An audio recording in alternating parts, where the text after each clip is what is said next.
all the obstacles in your life, everything that looks like it's there to prevent you from achieving your goals, it's there to prepare you to achieve your goals. If you only had 2 years to live, would it change the way you spend the next 2 years? These are the things I need to do, not things that I have done, you know? And if not for cancer, I don't get into the race. So I'm thankful to cancer for that. If you want to make God laugh, tell him you have plans. After 30 years of racing, over 300 races, this is the pinnacle. It's a bold leap to put yourself out there like that. It's all in the sharing, man.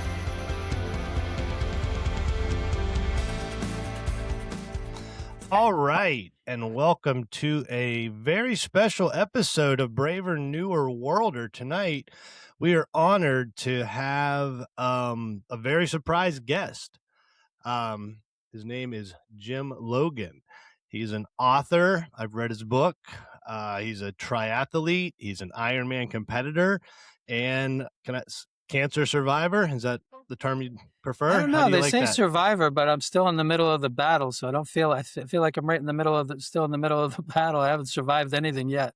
So Surviving. So I have no evidence of disease at the moment, although there are still 2 little tumors in my lungs and I'm still on chemotherapy. So when you're stage 4, you're kind of stage 4 for life. So, the recurrence rate is as much as 75%. So you just expect it to come back. If it doesn't, it's like a miracle. Like, gotcha. And it kind of was like that. Like when I read your book, right? Like, first of all, like you were, you had tumors all over the place, and then they kind of miraculously disappeared. And then what, 2 or 3 popped up. Yeah. At a very trying time. Yeah. So I had, it was stage 4 metastatic colorectal cancer. So it started in the rectum and then it spread to the liver. There was literally hundreds and hundreds of tumors in my liver. They couldn't even count them. And basically they told me 6 months, maybe 2 years. That was 27 months ago. The first 6 months of treatments were brutal. I lost 35 pounds, developed a level 3 skin infection, and really felt like I was pretty close to death. When we got the news that all the tumors, but a few, disappeared in my liver, which opened up some surgical options that hadn't been there before. So at that moment, the light went off in my head and said, these doctors have no idea how long I'm going to live. And my mindset went from preparing to die to start thinking about living. I don't know how much time I have left, but I know I want to make the best of it. So that's really when I decided to write the book and, go after the Ironman World Championship and, try to do as much as I can with whatever time I have left to try to help people, lift some spirits, and hopefully inspire some people from my example. Well, I'll say in our household you did, man, because your book was like right out of the gate. You were all like, action is the only thing that matters. And like my girlfriend and I were very active in an organization called Landmark Worldwide. We do, stay in a lot of their seminars, and it's basically you can take any seminar you want and talk about anything you want, but it boils down to, are you going to get off your fucking ass? You going to do that shit, or are you going to not do it? Just keep trying. Yeah, you don't have to be a triathlete. You don't have to be an Ironman. Whatever you're facing, it took me a long time to come to these realizations. The first 6 months were pretty rough. I had lived a pretty charmed life up till 59 and a half, and I was healthy. I was fit. Married 30 years. I had a good life. And this just broke my foundation beneath me. I had to rebuild it. And then I came to the realization just recently that all the obstacles in your life, everything that looks like it's there to prevent you from achieving your goals, it's there to prepare you to achieve your goals. It's there to strengthen you, to educate you.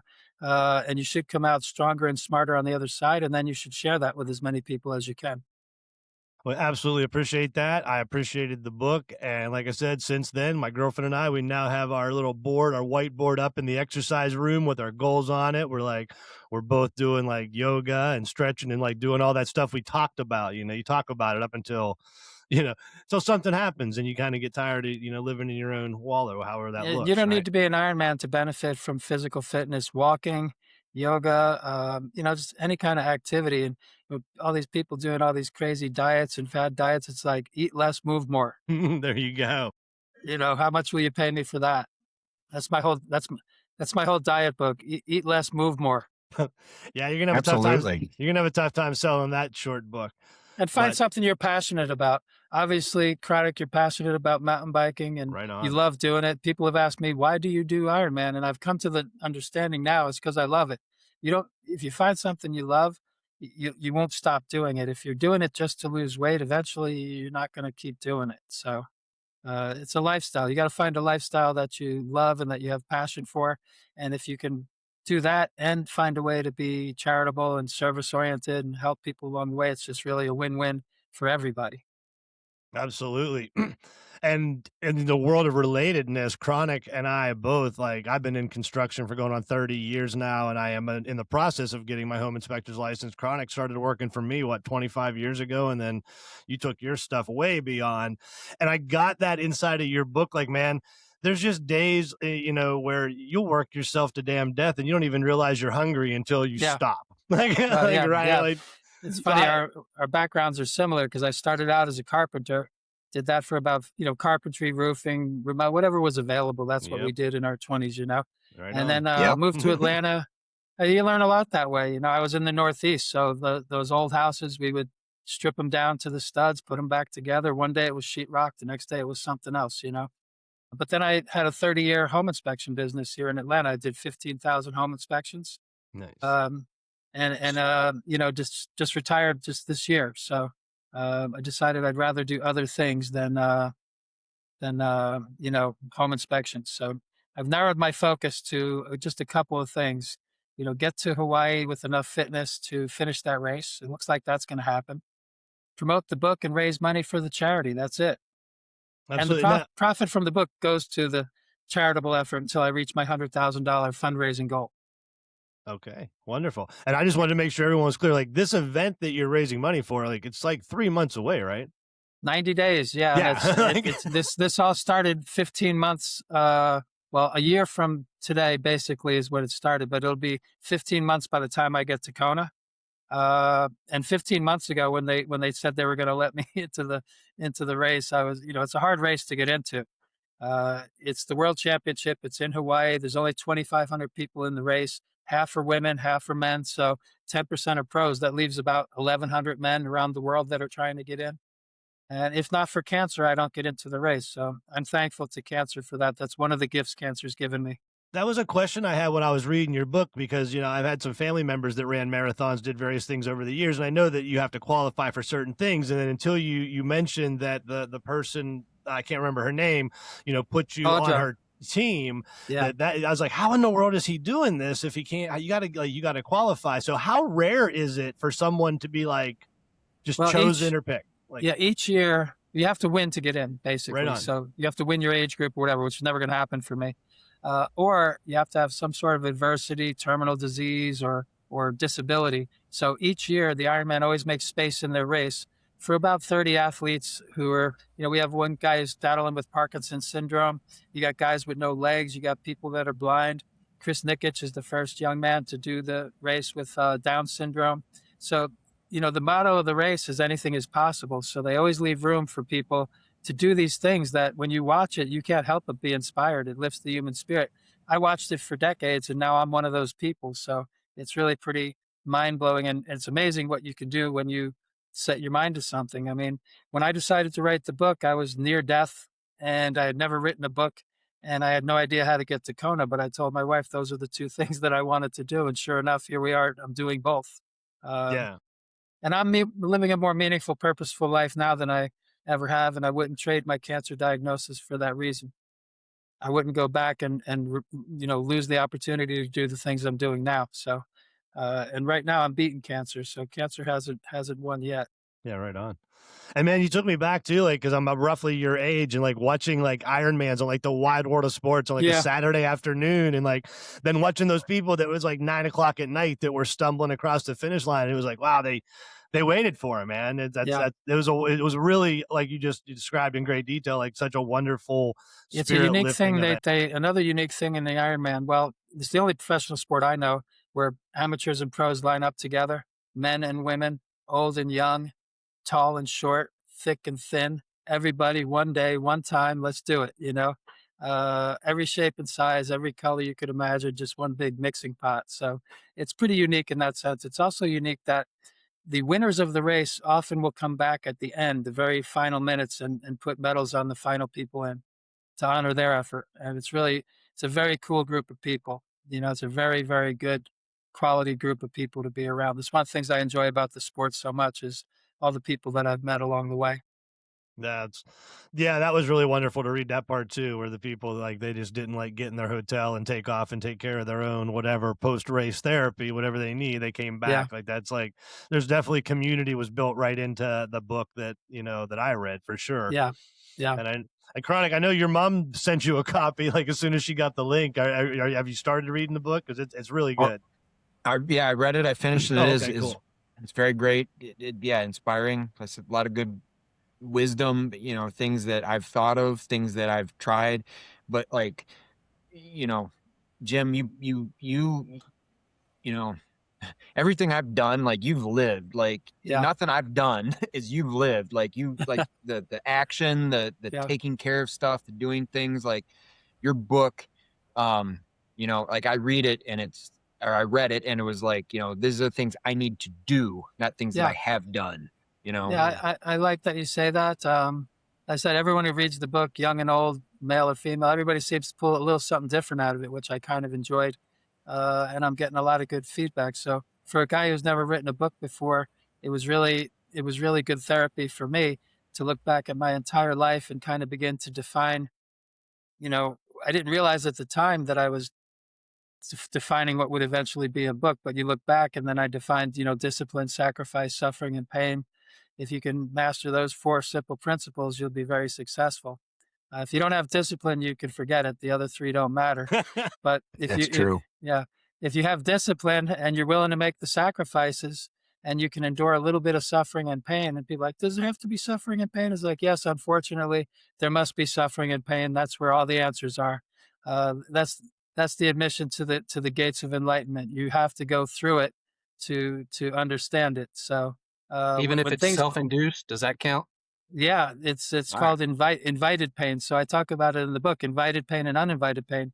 Invited pain is the races you do or the difficult things you do for fun, but those things prepare you for when uninvited pain comes your way. And unfortunately, it will come to all of us, whether it's the death of a family member, a disease, a depression, it could be anything. But suffering and pain is coming to everybody. You can suffer the pain of discipline, or you can suffer the pain of regret. But we're all going to suffer, and we're all going to have pain. But the good news is there's joy in the pain, and there's meaning in the suffering if you're willing to endure it and look for it. There's a silver Mm. lining to everything. So no matter what bad thing happens to you, you can learn and grow from it. And then the real key is to go and share your experience with others. And I've gotten more out of that than, I thought writing the book I was going to do to help other people. And it turned out that it really was helpful to me to put it all into a beginning, a middle, and end. And, if you didn't know me and you read the book, you'd have a pretty good idea of who I am. Yeah, you're right on. Like it's all in the sharing, man. Like just getting it out there, talking to people. Like everybody that you see that's online and successful, it's authenticity that got them there. You can, branding's one thing, marketing's another. But unless you're authentic, it doesn't matter. And Sincerity, exactly, 100%. It really goes a long way. And I've been doing podcasts and meeting people like you guys, and it's been just tremendous. And one of the sins that I committed, I think, in my first 59 and a half years, especially toward the end, was just getting a little complacent as I had success in business and my son's grown up, and you just kind of lean back a little bit. Maybe you don't push as hard as you used to. You're not using your full potential, and I was guilty of that. And cancer lit a fire under my ass when your window of opportunity gets short. You have two choices. You can recede and accept your fate, or you can accelerate and accept your fate. I hit the gas. yeah, there it is, man. It's all about the action. I do have a question as Chronic was sparking up there. We're both big proponents of cannabis. Was that any part of Uh, your treatment? it's part of my daily regimen long before Amen. cancer, so I didn't stop doing any of Yeah. that. All Yeah. right. Still got my edibles. They just got a little bit legal here in Georgia. I think they just passed the law that the THC, they have the Delta 8 and all that stuff, but now they Yeah. have a new thing with the THC. So, stage 4 cancer guy can get a card pretty quick. But Yeah. yeah, I've always Sure enough. always been a beer and weed guy. I don't drink alcohol. I love beer. Especially growing up in the 70s and 80s working construction. I mean, a lot of guys drinking beer, you bring that right to the site. I could never drink and work. I just couldn't do it. So I always saved Oh, it for after work, but it was ritual. You knock off work and everybody drink a bunch of beer and then go about your day. Sure enough. Yep. Now you Rinse mentioned and that repeat. you mentioned in your book too that you're going to have a cold beer waiting for you at the finish line in Hawaii, right? Absolutely. It's one of my favorite things. And I haven't been drinking much with the chemo and the cancer, but Sure. even just yesterday, I just all of a sudden out of the blue, I just had this wicked appetite for beer. So I drank like a 6 pack of Modelo Especials. They're so Mm. freaking delicious. But one of the worst things that cancer did to me, the chemo ruins your taste buds. And it, Whoa. it, it literally took away my love of the taste of beer because I couldn't taste it. Oy. And I'm like, this is the worst side effect of all of them. You know what I mean? So, Yeah, right. uh, but fortunately that's subsided. So yeah, no, I'll be having some beers at the end of that run for sure. I mean, if you think about it, the beers are close to a protein shake. A lot of them have a gram of protein. It's full of carbs, hops and barley. Those are whole grains, and it's mostly water. Hey, I haven't It's had a beer in several years, but when I was, it was all stouts and porters, and that stuff's full of nutrition, man. yeah, it's a health drink. I mean, you could There live you on it. go. Trust me. Absolutely. I'm trying. Is I there a did after way? 15 Well, years. yeah, yeah, right on. Will there be a way for people to follow live the day of the event? Well, you can if you follow me on Instagram, stage 42025, the Gotcha number there. 42025. I'll update everybody, and what you can do is there's a free app, tracker app that you can put in my bib number. Once I have it, I'll share it, and Okay. and they'll live track me through the race on race day. All right. Well, that And is then, and something. then, Excellent. yeah, and then I'll Yeah. come back after the race and we can recap it. I'll give you my experience, but it's something I've been dreaming of for over 40 years. Yeah. The fact that I'm going and it's really happening and that I'm still alive, I mean, and that I wrote the book and now, everything's coming together. So it's becoming very real in my brain. Right. Yeah, and that was definitely something that I will post all the links to your book and all the fundraising pages, this and that. But I want Appreciate to it. be able to like raise a glass when you're when you cross that finish line. Absolutely. Yeah. And It's I going to be an emotional moment for me. no doubt. Like I said, not knowing, I'm in a life and death battle with mankind's most insidious enemy, cancer. That finish line is death. Yeah. So, Yeah. I'm not looking What? forward to that. But my earthly finish line here is Kona. So that's the next most important thing to me after, 30 years of racing, over 300 races. This is the pinnacle. And it would just be the icing on the cake of my life. I think I could walk off into the distance, pretty happy guy.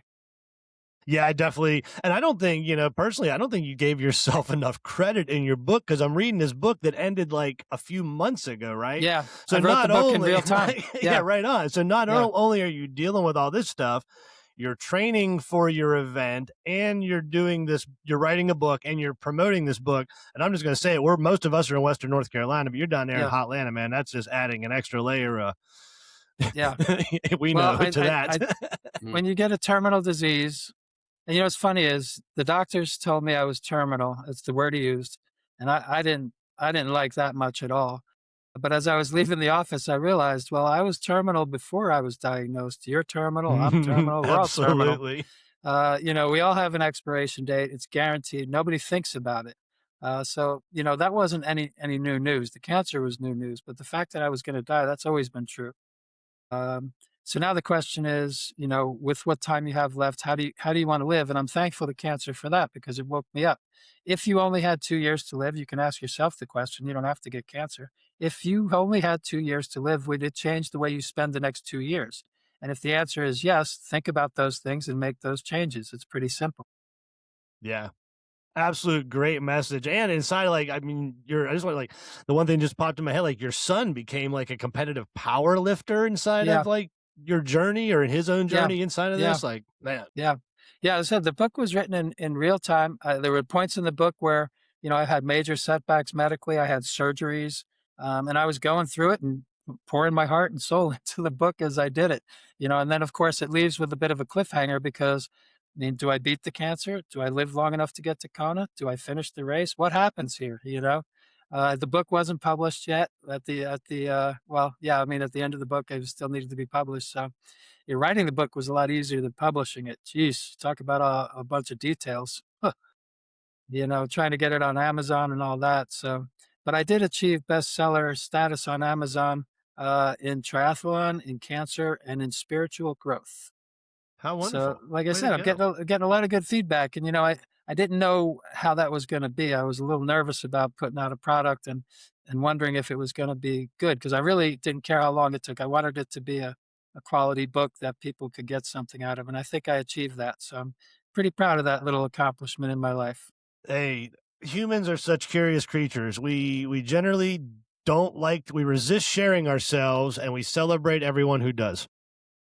I'll tell you, Right? yeah, it's it's a bold leap to put yourself out there like that, and the way you deal, like I say, I don't even like the word terminal disease because who knows if it's going to get me or not? Who knows if that'll be the reason I die? I could get something else could happen, but and this is true whether you have cancer or not, and that's why I say the book, whether you have cancer or not, you get something out of it. It doesn't really matter, uh, you know, with the terminal disease, how you deal with that is you flood yourself with positive activities. So I don't have any time in the day, there to even think about. Sometimes I forget I have cancer because I'm so busy doing the things I'm doing. And I did a 4-hour bike ride the other day. And when I'm riding my bike, I don't think about cancer. I don't feel side effects. I'm having too much fun. So it's kind of like when you're a kid and you say, Dad, my arm hurts, and he kicks you in the leg. You go, how about now? Now my leg hurts. It's like, so you do something else and you can't sit around and dwell on the negative, and that's why I wrote the book, Just Keep Trying. Sometimes you can't see the finish line. Sometimes you can't see your way out of a difficult situation. But if you know you're pointed in the right direction and your head's screwed on straight, just keep going. Just keep trying. You'd be surprised what you can accomplish. You'd be surprised what you're capable of. We're all capable of more than we think, and we're all guilty of setting the bar too low. So that's one of the many reasons I wrote the book, try to share some of these philosophies and hopefully help a few people along the way, which has so far been the case. Well, I know it's already been the case in this room. And yeah, like you said, you can read, you could spend probably a couple days reading science books that'll boil it down to, if you keep those positive thoughts in your head, it comes down to a cellular level, man. Your cells Yeah. react. Yeah, It really is that. and it's not to say like, I have my moments. People like, you think I wake up every day singing zippity doo dah. I have my moments, but I think discipline and optimism are things that you have to work on and renew and build on every day. You don't just have them and say, okay, I got that now. You gotta focus on it. You gotta work on it. And for me, it's the only option because receding, sitting on the couch. I mean, I sat on the couch for about a week because I didn't know what chemo was going to do to me. And I thought, what can you do on chemo? As I said, just sit here. So about a week went by and I told my wife, I said, I can't do this. I can't do this. I said, chemo might kill me. Cancer might kill me, but swimming, biking, and running aren't going to kill me. And if they do, so be it. Yeah, right. I said, if I die on the swim, I die with a grin. If I die on the bike, I die doing something I like. If I die on the run, then was having fun. So I'll die trying, thank you. Amen. Hell Yeah. yeah.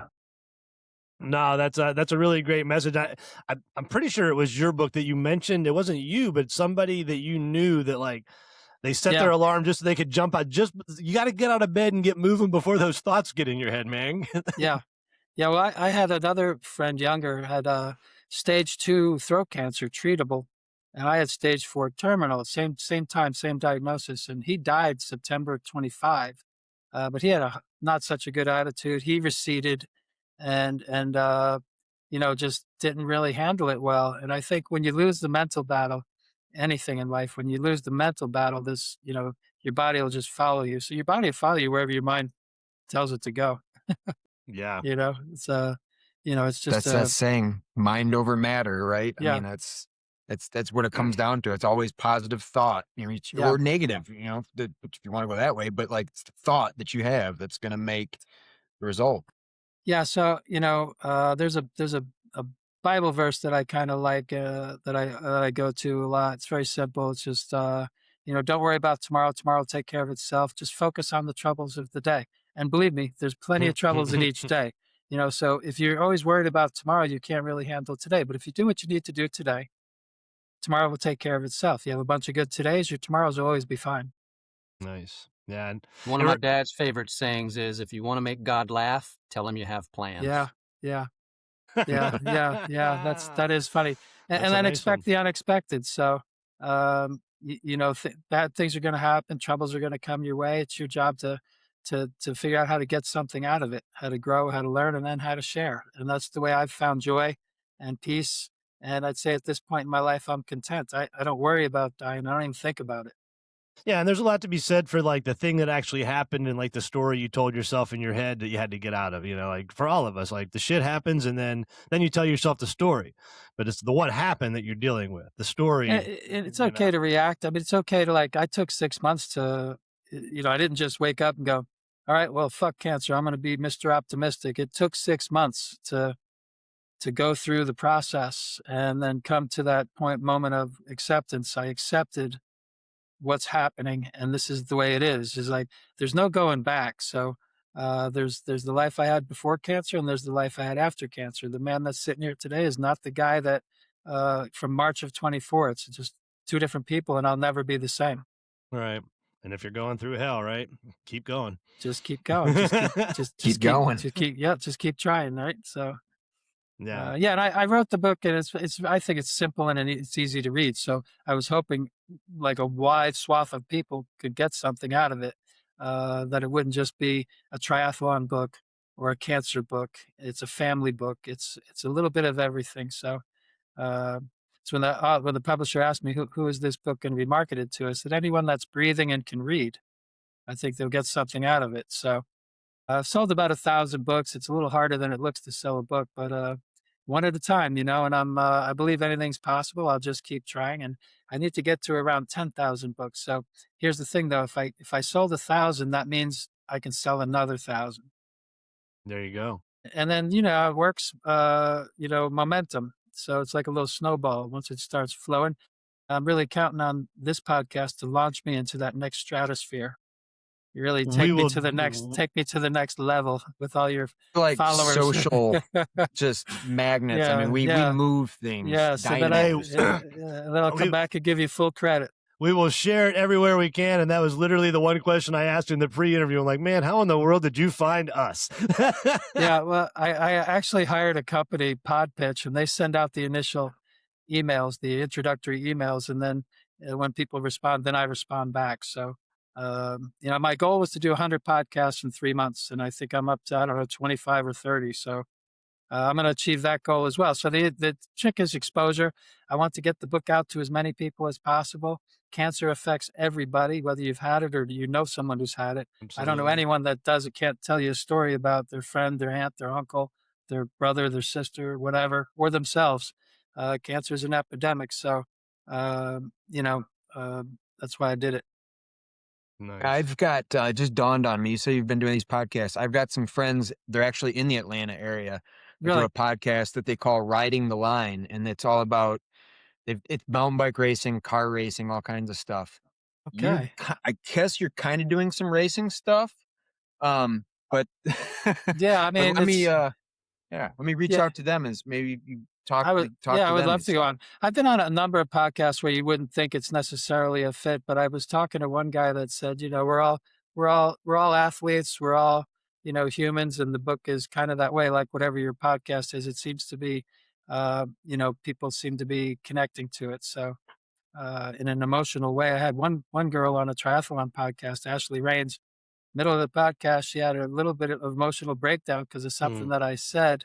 Touched a soft spot in her heart because her father had died suddenly and didn't have a chance to, I talked about cancer giving me gifts. One of the gifts cancer gave me is time. I could have dropped dead suddenly, leaving my family with no questions answered. Cancer gave me time. I've had 27 months since diagnosis. And, I really appreciate that.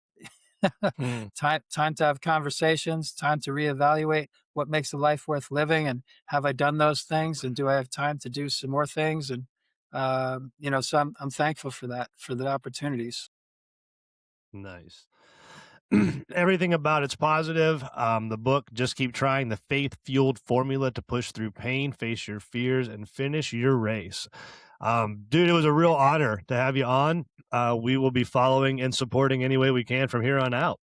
Well, thank you so much. What a pleasure to meet you all. And I'll definitely be coming back on. I'm going to make the rounds again once I finish up in Kona. I'll come back and share my experience because I'm pretty sure it'll be pretty epic. Can't wait. Thank you very much, sir.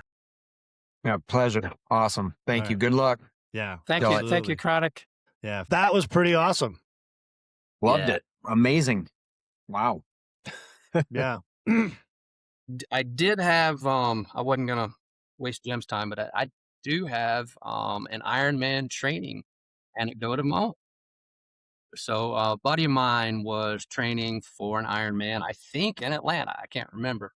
He said, "Will you train with me?" He asked me, "Will you train with me?" I said, "Come to the lake and we'll do the swim." And so I'd let him go first, and he'd be ahead of me, just kicking it, and I would time his stroke with my boat gas pedal. So as hard as he was swimming, I was driving just as hard, man. That was hardcore training. But no, but no, seriously, he was a little too close to the shore, and I saw it happening and could not do a thing about it. A tree. You've seen all the trees that fall on the shore?